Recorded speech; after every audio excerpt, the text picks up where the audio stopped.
Hi, everybody. Dan Illman, Ashley Mailloux, taking a look at race number 10 at Del Mar on Saturday. It's the grade one Clement L. Hirsch. These are some nice fillies and mares going a mile and a 16th. Before we take a look at the field, I want to remind everybody, check out those Timeform USPPs at DRF.com. Breakthrough PPs just got better. Learn more about the features.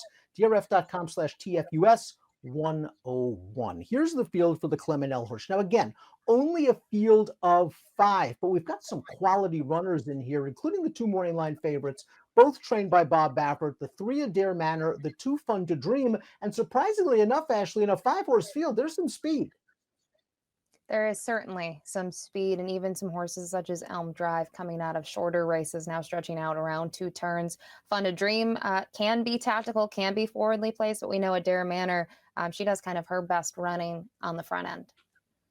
We'll throw up the Timeform US pace projector. Elm Drive, as Ashley mentioned, is stretching out in distance, and she is able to contest sprint fractions. I think from the inside post, she's going to try to make the lead. And I agree that Adair Manor is going to sit second. Maybe Fun to Dream can work out a tuck in behind those horses. And if the pace is fast, the four Kristen Botch has the fastest Timeform US late pace rating. The question for Elm Drive, though, is how far does she want to go? That is a huge question for her. Just looking at her last several races, we've been going 6.5, whether that's on the dirt or the turf. And I'm not sure she's going to be able to go a mile and a 16th. They've only tried this one other time. So it makes you wonder why they've decided to try it again.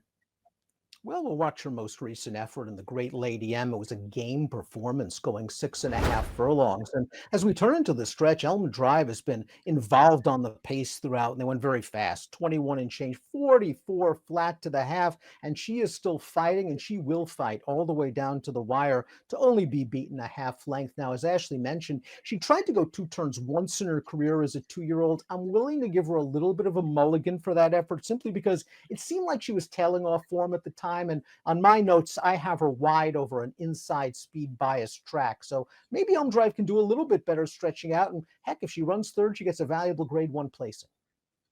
And I thought looking at the race at Los Al, it's better than it looks. Not only does she just miss by half a length, but Los Al has that really long stretch, and that just can kind of wear on some horses. I know it's still 6.5 furlongs when you measure the distance, but to go on a straightaway for that long compared to other tracks is a little difficult. And you're probably right about the mile and a 16th. It was so early on in her career as well. And then we did see her race very well at the 7 ace distance, but she's still going to have to push it a little bit more. And I wonder what can happen if she's by herself on the front end, as we kind of projected. We saw the projections. That's probably right coming out of the sprints.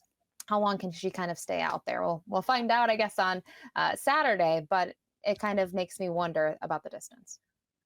One of the Baffert trained runners is the two Fun to Dream, a grade one stakes winner. She beat fellow 3-year-olds in the grade one La Brea last year. She's plenty good around two turns, as we saw in the Beholder Mile. Her most recent start back in mid-March. She did a lot of work in this race. She battled in between horses on the lead. She took over at the 5/16, and she's really going to dig down deep and just missed to a pretty good mare named Amore. It was a good performance where she did a lot of work.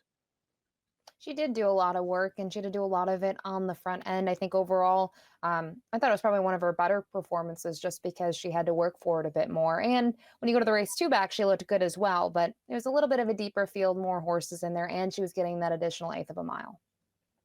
Adair Manor is up next for Bob Baffert. And she was really good as a 3-year-old, and then maybe she lost her way a bit. I like that they freshened her up, and ever since they've brought her back and stretched her out, she's been virtually unstoppable. Here is her most recent performance in the Santa Margarita. She's 1-5 for a reason, and this is how you want your 1-5s to win. Geared down after setting a nice, easy pace.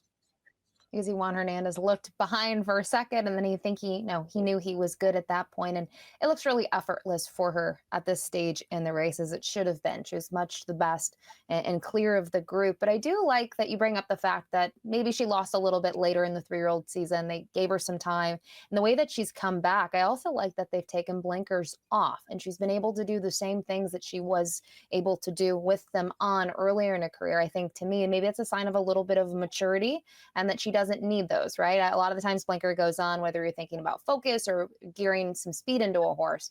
Now she can kind of go to the front, and she doesn't need that. So I thought that was a positive sign. Kristen Botch is a graded stakes winner at this distance. She won the La Cañada over wet going earlier this year. And we just saw her rally tamely into second in the Santa Margarita behind Adair Manor. She is the kind of filly that if this pace heats up, she can pick up some pieces and is the kind of horse that could maybe creep into your single race exotics. I agree. I think also she's 10-1 on the morning line. She offers value. She probably will come post time. But my concern with her, just in general, as we talk about the pace scenario, is if Elm Drive goes and no one's really pushing that one, or whoever's tracking in second is going easy. I don't know if the tempo will be what she needs. I think last time out she did race very well. It just happened to be that Adair Manor was much the best. But when you go to those efforts, say three back or even five back at the mile and 16th distance, the pace was a little bit hotter and that helped her chances.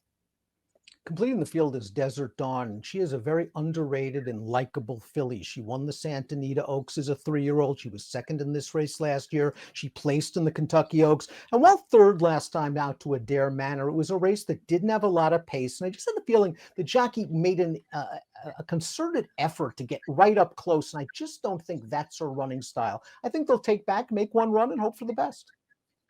And it was tough, right? She was chasing rather than her rival to her inside in this field. And sometimes you are at the disadvantage because you're just trying to play catch up and was unable to do so. And I like that they took some shots with her after the Beholder. They sent her to Churchill on Kentucky Derby weekend to kind of take a test in the La Troyenne. Finished mid pack. It was an okay effort. It wasn't bad. It wasn't great. And in the past, she's been able to fire some really big races at kind of unexpected value, right? She's been off at really double digits, big prices, and she's still shown up. So I agree. I think they're gonna maybe be in front of the four in here in the early stages, and hopefully just make that one move and see what happens.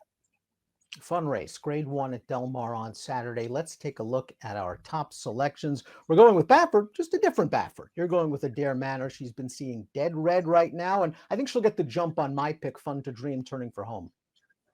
And you have to think, even just looking at Fun to Dream, though, they've given some time off. She's working really well. And this sort of a layoff, Bob knows what he's doing. So I think, either of these fillies have a big shot. And a lot's just going to come down to the pace scenario up front.